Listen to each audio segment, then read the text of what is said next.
सायले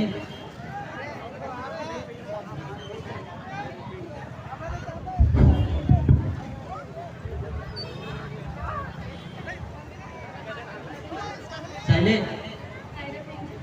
तू माझी लगीन करशील ना?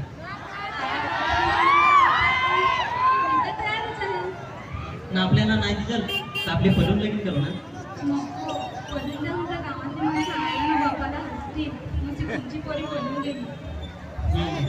त्या पण बरोबर आहे. आपली करताना घरच्यांची मान खाली गेली पाहिजे. थँक्यू. असा डायलॉग होता बांगड मधला. तर